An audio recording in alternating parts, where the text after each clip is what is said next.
Okay guys, we're going to finish off these slides with the gallbladder and the pancreas. So the term cholelithiasis, that actually only means that we have gallstones. Gallstones are typically a stasis of either bile, cholesterol, bilirubin, kind of a combination, and they form inside the gallbladder itself. Typically, they're very small and small enough to go through the cystic and common bile duct and into the intestines and doesn't cause us any problems. But they are seen on diagnostic tests. Cholecystitis is when one of these or a few of these gallstones actually become lodged. So they can be either they become lodged or they scratch up against the inside of the gallbladder and have the gallbladder become irritated. So with the irritation, it's going to cause some inflammation, swelling, and pain. Now, if the gallstone gets stuck in any of the ducts, it's going to cause problems depending on where it gets stuck. So this particular diagram here shows a gallstone in the cystic duct. And so what that means is that the entire gallbladder now is going to backfill with just the normal, the fluid and bile that it stores in here, and it will become inflamed, large, increased pressure.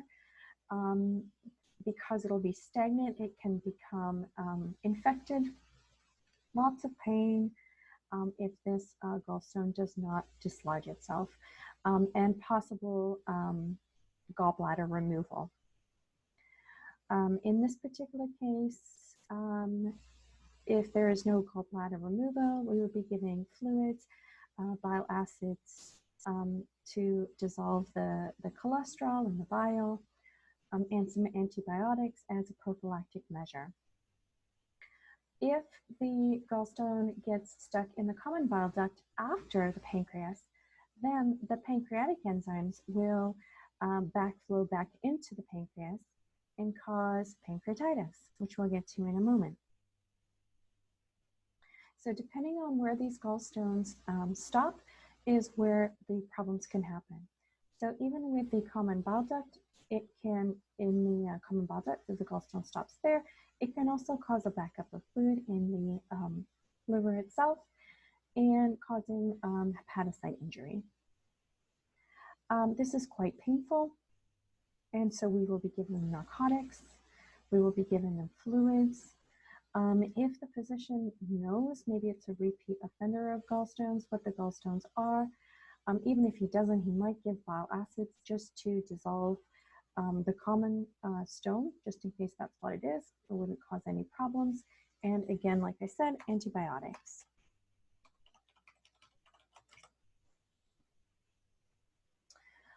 So let's go to pancreatitis. So we have the same diagram here. So pancreatitis is not just caused by gallstones though, but like I said, if a gallstone stops here in the common bile duct, the pancreatic enzymes that typically come out of this duct will start to backflow into the pancreas and actually cause other digestion. What that means is that the pancreas enzymes will start to eat its own, it'll start to dissolve its own pancreas. Extremely painful. So we have another way that pancreatitis can happen is also from trauma. So there's a few different ways, but let's just keep those two in mind. So the pancreas is a very angry organ. That's how I like to call it, because you barely have to do anything to it, the slightest amount of trauma to this pancreas, and it's going to become inflamed and extraordinarily painful. I had just mentioned about quite a few different things that might be painful. However, this particular disorder is extremely painful. It's probably what I have been described as similar in pain to bone cancer, and bone cancer is one of the most painful things that you can go through. So just kind of want to put that into perspective. So we have inflammation of the pancreas. Our enzymes stay inside the pancreas. They also leach into the surrounding tissues. And remember, it's an enzyme, so it can also, these enzymes will start to eat away at the surrounding tissue, also causing increased pain and inflammation. The inflammation will stop the blood flow, which then stops and can start to have a necrotic or ischemic effect, depending on how long it lasts. And then the stasis of the fluid within the pancreas itself can cause an infection. So some of the common causes, again, gallstones, increased pressure, activation of enzymes, and trauma. Now, this patient, this is a big component of pancreatitis, is that we absolutely want to keep them NPO. I cannot talk about this enough.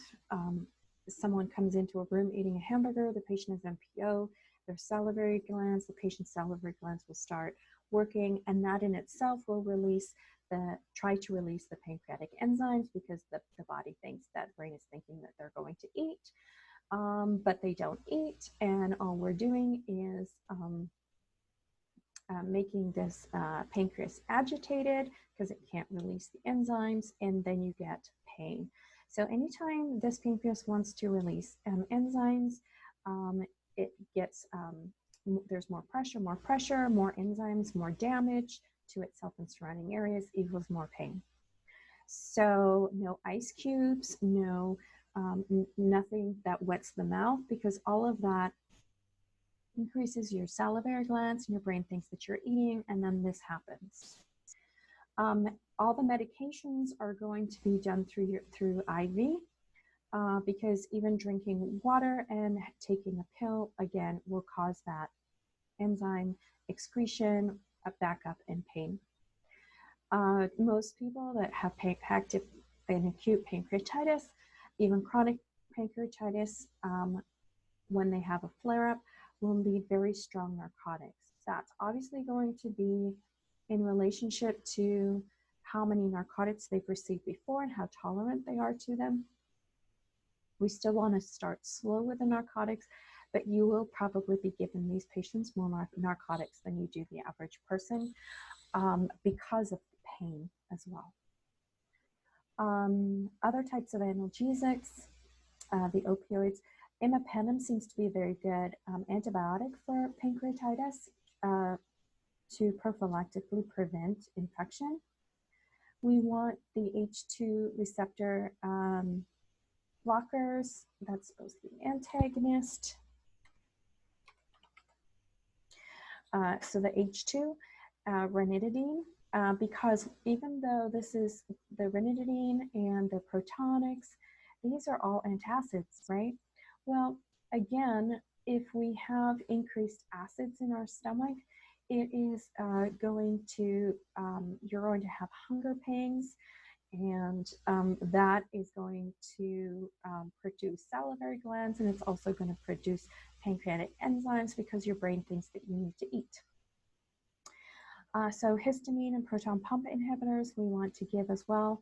And then when the pancreatitis has actually subsided, we're going to want to give the patient that might have recurrent pancreatitis to actually have supplemental pancreatic enzymes. So pancreolipase is a pancreatic enzyme.